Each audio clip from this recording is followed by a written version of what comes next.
मला सपकाळे सरांना विचारायचं आहे की तुम्ही मनी लाईफतर्फे खूप वेगवेगळ्या प्रकारचा अभ्यास करता, तर तो अभ्यास मुळात काय आहे आणि कशा संदर्भातले रिपोर्ट्स वगैरे ते आधी थोडक्यात सांगा, मग आपण तक्रारींकडे येऊ. मनी लाईफ फाउंडेशन तर्फे आम्ही वेगवेगळ्या विषयांवर अभ्यास अहवाल तयार करतो आणि ते त्या क्षेत्रातल्या रेग्युलेटरकडे आम्ही ते पाठवतो, त्याचा फॉलोअप घेतो आणि ते पॉलिसीमध्ये कन्वर्ट होऊन ग्राहकांपर्यंत जावं असा आमचा हेतू असतो. मुळात आता मागच्याच महिन्यामध्ये आम्ही एक बँकिंग सर्व्हिस चार्जेस असा एक अहवाल तयार केला.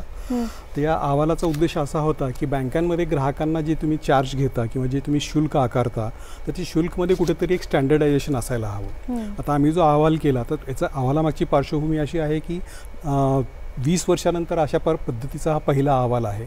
20 वर्ष याच्या आधी अभ्यास झालेला नाही या विषयाचा. आणि 1999 साली RBIने बँकांना परवानगी दिली की तुम्ही तुमचे जे सर्व्हिस चार्जेस आहेत ते तुम्ही फिक्स करा. कारण 99च्या आधी बँकांचे सर्व्हिस चार्जेस फिक्स होते. म्हणजे तुम्हाला चेकबुक पाहिजे तर तुम्हाला एवढे पैसे भरावे लागतील किंवा तुम्हाला ATM कार्ड हवं असेल तर तुम्हाला एवढे पैसे भरावे लागतील. ATM कार्ड हरवलं तर एवढे पैसे द्यावे लागतील. पण 99 नंतर RBIने बँकांना परवानगी दिली.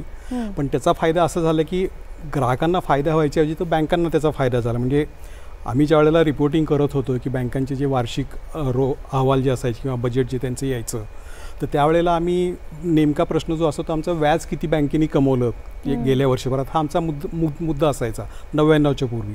पण 99 नंतरचे जर तुम्ही बँकांचे बॅलन्स शीट काढून पाहिले तर त्याच्यामध्ये अदर इन्कम हा कंपोनंट जास्त मोठा झालेला आहे.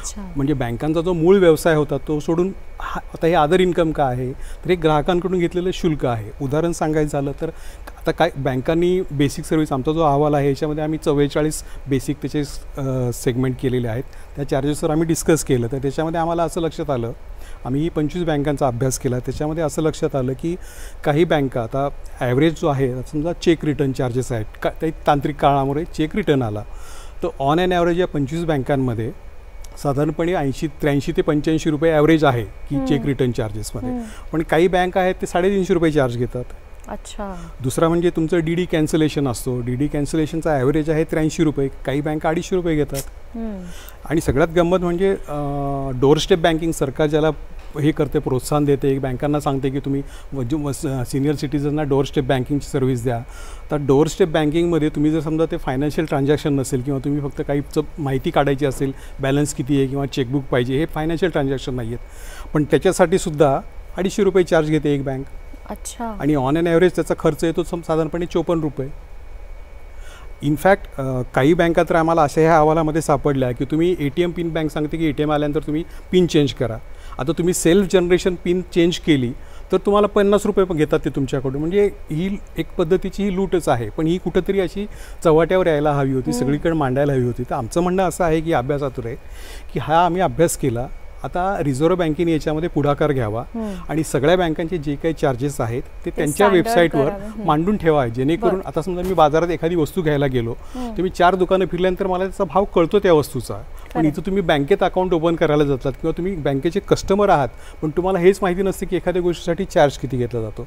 जर RBIने जर हे पुढाकार घेतला आणि डॅशबोर्ड जर तयार केला त्याच्यावर सगळ्या बँकांची माहिती दिली, चार्जेसची माहिती दिली तर ते ग्राहकांच्या फायद्याचंच आहे. ग्राहक योग्य तो निर्णय घेऊ शकतो त्याच्यावरती. फक्त हेच आपण एक आपल्या सगळ्या प्रेक्षकांना सांगूया की सरसकट सगळ्या बँक्स अशा पद्धतीचं शुल्क सेम नाही आकारत, त्याच्यामध्ये वेगवेगळे प्रकार आहेत. प्रत्येक बँकेचे शुल्क वेगवेगळे आहेत. आणि RBIने म्हणजे 2017 पासून ATM डिक्लाइन चार्जेस घेत होते 20 रुपये आणि RBIने त्यांना ती परवानगी दिली 2023 म्हणजे 2017 पासून त्यांनी चार्ज चालू केले.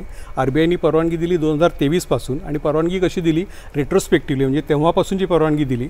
पण ह्या काळामध्ये त्या बँकेने जवळपास 262 कोटी रुपये कमावले या एका ह्याच्यावर ATM डिक्लाइन चार्जेसवर.